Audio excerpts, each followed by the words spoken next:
జేపీసీకి జమిలి bill అంటూ లోక్సభలో జమిలి బిల్లును ప్రవేశపెట్టిన కేంద్ర మంత్రి అర్జున్ రామ్ మేఘ్వాల్ 129వ రాజ్యాంగ సవరణ ద్వారా సభలోకి బిల్లు ఓటింగ్ కోరిన విపక్ష సభ్యులు స్పీకర్ హైబ్రిడ్ విధానంలో ఓటింగు అనుకూలంగా 269 ఓట్లు వ్యతిరేకంగా 198 ఓట్లు అంటే ఒకే దేశం ఒకే ఎన్నికల బిల్లుకు లోక్సభ అనుమతి తీవ్రంగా వ్యతిరేకించిన విపక్షాలు రాజ్యాంగ విధ్వంసం అంటూ ఆందోళన రాష్ట్రాల హక్కులను దెబ్బతీయడమేనన్న టీఎంసీ అంటూ నిన్న ప్రవేశపెట్టినటువంటి ఆ బిల్లు లోక్సభలో మెజారిటీ సాధించింది. అయితే ఇక్కడ కూడా విపక్షాలు చెప్పేది ఏంటంటే ఈ హక్కులను కాలరాయడమే అట్లే ప్రాంతీయ పార్టీలను బొందబెట్టడమే ఈ ఒకే దేశం ఒకే ఎన్నిక అనే పద్ధతి అని చెప్పి చాలామంది కూడా విపక్షాలు విమర్శిస్తూ ఉన్నారు. సో ఇక్కడ రామ్నాథ్ కోవింద్ మాజీ రాష్ట్రపతి అన్నటువంటి మాట ఏంటిదంటే దేశంలో ప్రజలు ఓట్లు వేసి విసిగి వేసారిపోతూ ఉన్నారు, అలసిపోతూ ఉన్నారు.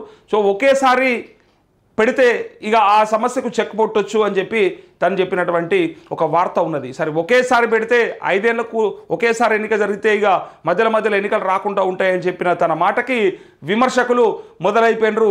మరి ఒకేసారి పెట్టాలనుకుంటే 5 ఏళ్ళకు కాకపోతే 10 ఏళ్ళకో 20 ఏళ్ళకో పెట్టి ఒక్కనే పెట్టుకొని ఒక్కొంతోనే ఆడిపిస్తే అయిపోతుంది కదా, ఇక ఎందుకు ఈ ఎన్నికలు, ఏ డెమోక్రసీ ఎందుకు, అసలు ఈ కథ అంటే ఏంటిది అని చెప్పి అది రాజ్యాంగ విరుద్ధమే అని చెప్పి కొంతమంది మొదలైపోయారు విపక్షాలు. సో ఇక్కడ సరే మేధావులు ఏమనుకుంటారు అనేది ముఖ్యమైన చర్చ. దేశంలో ప్రజలకు సంబంధించిన ఈ అంశం కాబట్టి ఇది వాళ్ళ జీవితాల్లో ఇంపాక్ట్ ఉంటుంది కాబట్టి దీనికి సంబంధించి మరి మేధావులు ఏమనుకుంటా ఉన్నారు, రాజకీయ వర్గాలు ఏమనుకుంటా ఉన్నాయనేది ఇక్కడ చర్చ నడుస్తూ ఉన్నది. అయితే ఇక్కడ జాయింట్ పార్లమెంటరీ కమిటీకి అప్పచెప్పింది. ఇక జాయింట్ పార్లమెంటరీ కమిటీలో అన్ని పక్షాల సభ్యులు ఉంటారు కాబట్టి సో జేపీసీలో మరి అది ఆమోదం తెలుపుతారా లేదంటే అక్కడ చర్చల్లో ఏమైనా అడ్డంకులు వస్తాయా, ఇంకేమైనా షరతులు పెట్టే అవకాశం ఉందా, చివరికి రాజ్యసభలో కూడా మరి బిల్లు పాస్ అవుతుందా కాదా అనేది కూడా ఒకసారి చూడాలి.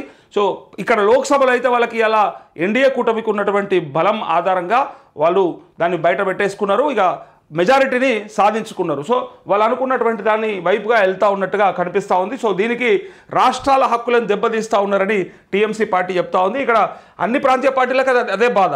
భవిష్యత్తులో జాతీయ పార్టీలకు ఉండే ఆ వెసులుబాటు ఏదైతే ఉంటుందో పైనుంచి కింది వరకు ఒకేసారి ఎన్నిక జరిగితే మరి పైన ఉన్నటువంటి వాళ్ళదే ఇంపాక్ట్ ఉంటుంది, ఇక్కడ లోకల్ వాళ్ళది ఇంపాక్ట్ ఉండకపోవచ్చు అని చెప్పి ఆ ప్రాంతీయ పార్టీలను బొందబెట్టే పరిస్థితి ఇది అని ప్రాంతీయ పార్టీలు చెప్తా ఉన్నాయి. చూద్దాం భవిష్యత్తులో జాయింట్ పార్లమెంటరీ కమిటీ మరి ఏం నిర్ణయం తీసుకుంటుంది, దాని తర్వాత రాజ్యసభలో ఏం చర్చలు వస్తాయో కూడా చూసే ప్రయత్నం చేద్దాం. ఇక